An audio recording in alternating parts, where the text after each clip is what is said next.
Do you ever feel like you're the unpaid therapist, personal assistant, or emotional sponge in your day-to-day relationships? Yeah, been there. These are indicators of codependency. The sneaky part is, codependency often looks like ride or die energy. But in reality, it causes you to self-abandon or just feel drained. I'm Gabriella, therapist in training, sharing my grad school journey to engage, empower, and educate.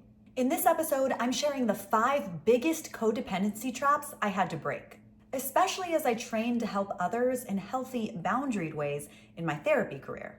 And trust me, if I can do it, so can you.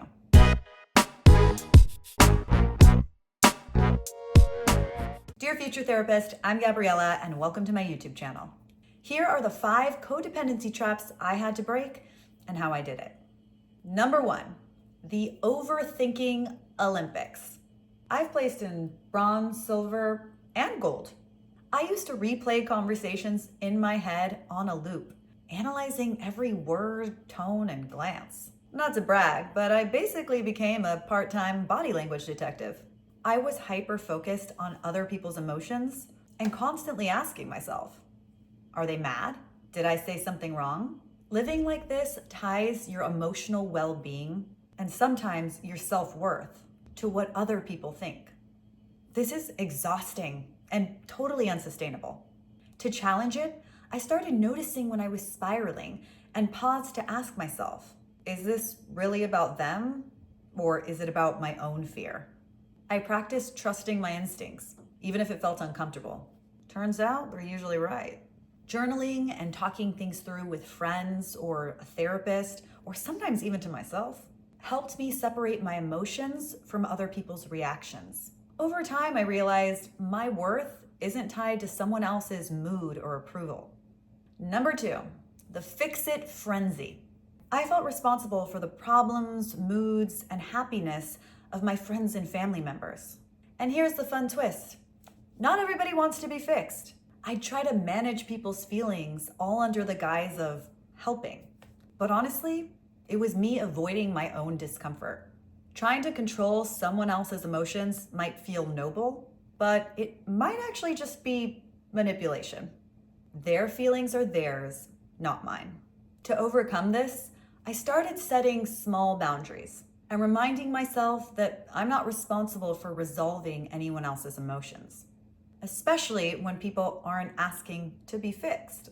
I practiced stepping back when people were upset, asking if they needed support, and resisted the urge to manage their problems. Therapy and a lot of self-reflection helped me to notice when my need to control came from avoiding my own feelings. Gradually, I realized that I can still care deeply without losing myself in other people's lives. Number 3, the boundary blind spot. I was a certified people pleaser. The accolades just keep racking up. Saying yes all the time felt like caring, but really I was just ignoring my own energy and needs. Learning to honor my limits was game-changing. No is a complete sentence. Boundaries teach others how to treat you, and knowing where you end and someone else begins is worth learning. I like to picture my boundaries as like a castle with a drawbridge. I control who comes in. Keep them open 24/7, and pandemonium sets up camp. Your body is a temple, sure, but the boundaries that protect your inner world, that's Winterfell. No White Walkers allowed.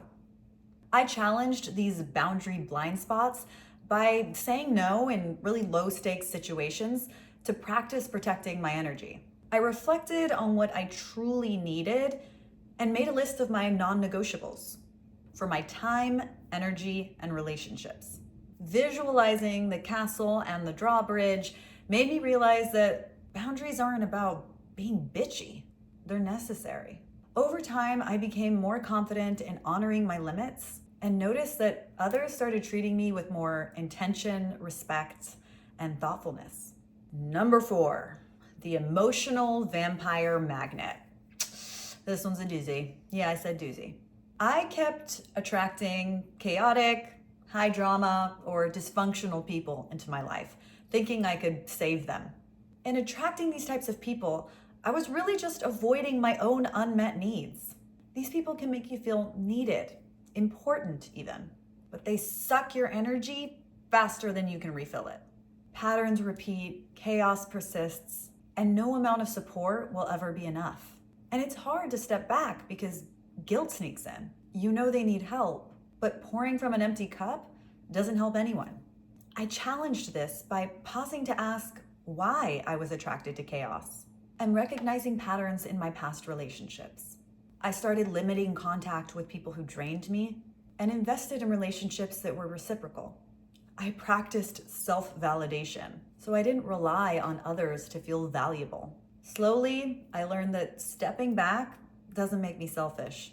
It allows me to preserve my own energy for my own growth. Number 5, the Disney delusion. I don't know why this means delusion, but it does. I believed that if I loved enough, invested enough, or hoped enough, people would change, grow, or reciprocate. I put my own growth on pause, waiting for someone else to become the person I wanted them to be. It might feel good to be the optimist in someone else's life, but betting on someone else's transformation is a fantasy. It leaves you tired, disappointed, and disconnected from your own path. I challenged this by confronting the fantasy head on, asking myself whether I was holding on to hope or avoiding reality. I refocused my own goals, passions, and personal growth rather than waiting for someone else to change.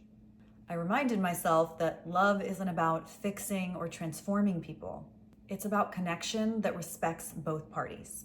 Letting go of the expectation that others would change freed me up to invest in myself and my own happiness.